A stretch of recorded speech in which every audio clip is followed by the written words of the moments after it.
All right, so today's project is continuing the air line.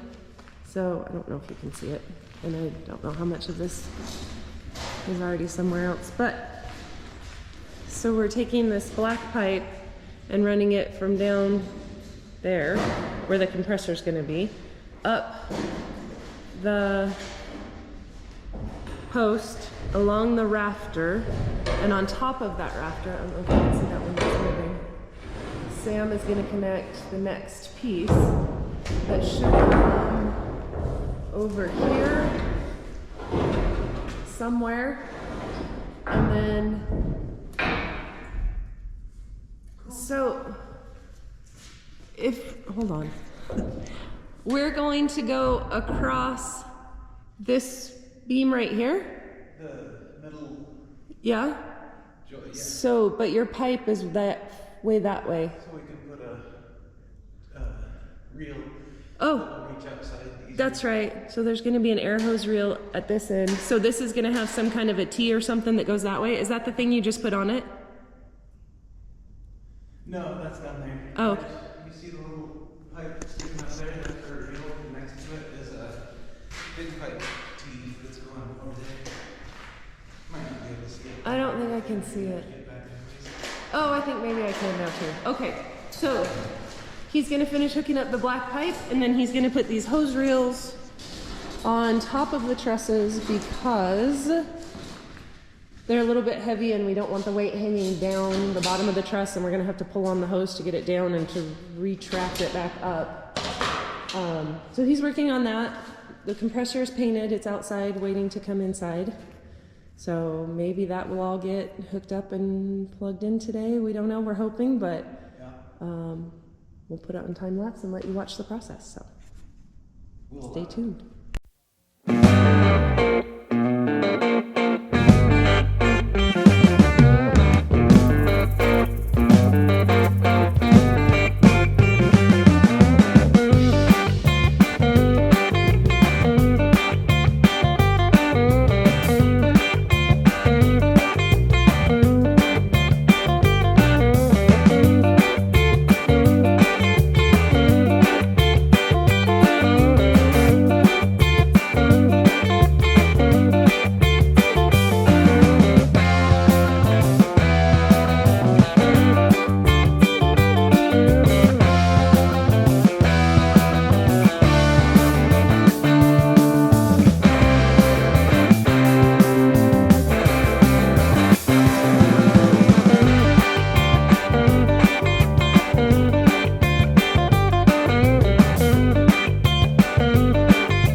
Today, I hope to finish up the air compressor stuff.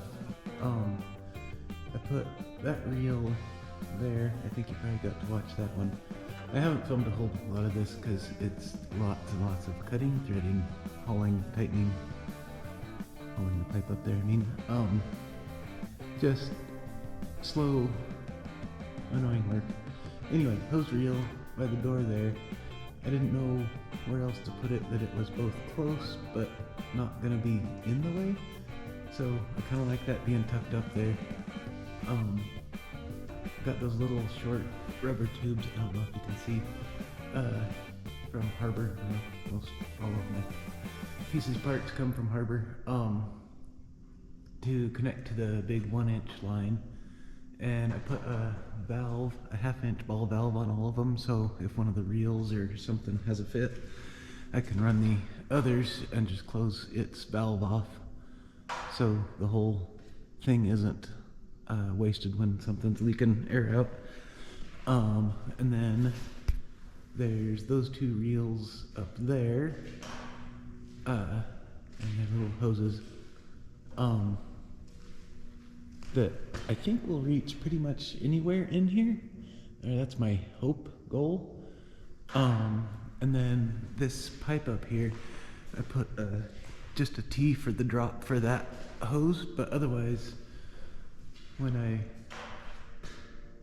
talk myself into it, I'm gonna run the 1-inch pipe along that board, hop around the post, and pop out into the barn section, because it seems like that would be really handy to have air out there. I'll show you real quick, if nothing else, that even just filling up. So other side would come out there. Being able to fill up tires or whatever servicing equipment in here before the winter, or excuse me, the summer. So service in the winter and get ready for the summer. I think that would be really handy. I'll probably do the same with some power out there when I get my 110 side of the power, 110, 220, or 240 as it were.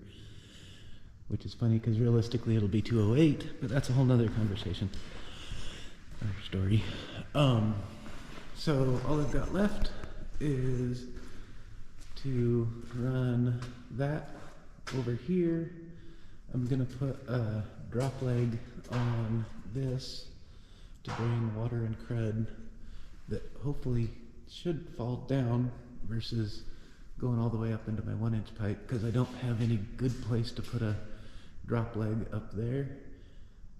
If it becomes a problem, which who knows how I'll tell, but I'll probably put maybe a short one up by the that reel down there just above the garage door, so I can throw rust and water all over my garage door, because that'd be awesome. So anyway, I was saying, I got this piece cut, I just got to thread it. It'll end up right about here. I'm probably gonna put a T here, and I'll get a piece of pipe for that to connect into the main line, and I'll probably put a quick connect on the top there.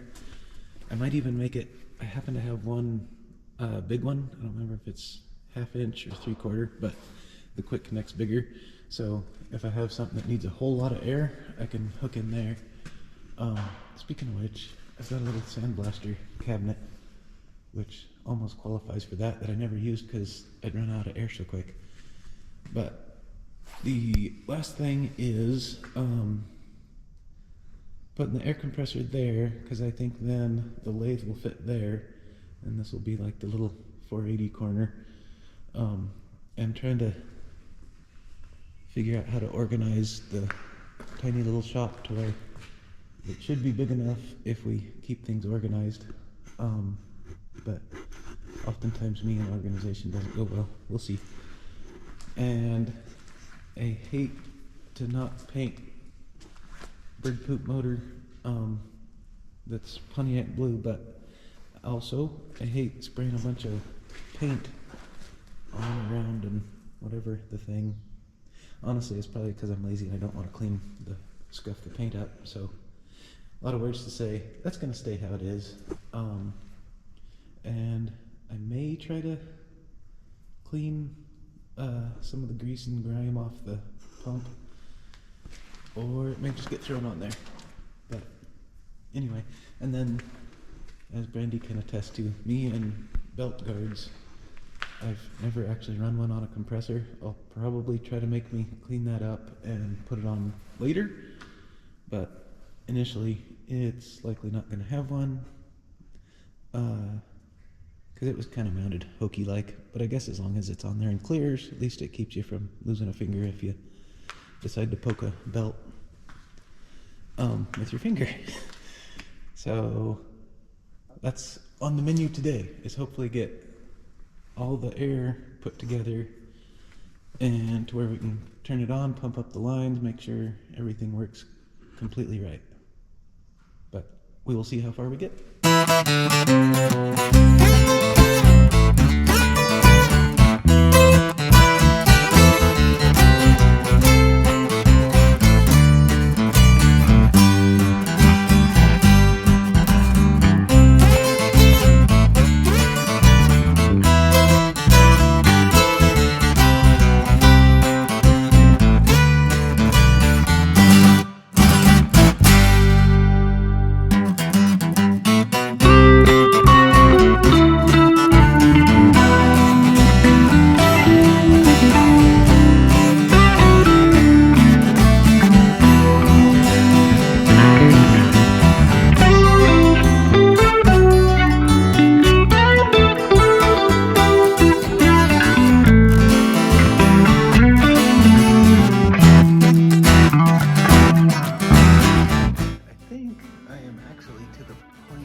Oh, I guess I could say I've got the line that goes up to the rafters, to the hose reels, and to the front of the shop.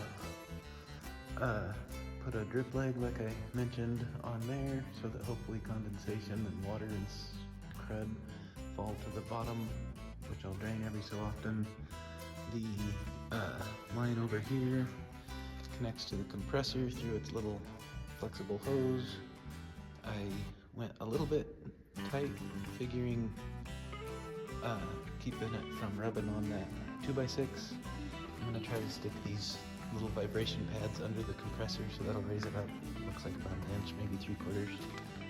And I found enough random 1/2-inch pieces to put this giant quick disconnect on there that I had off my old compressor.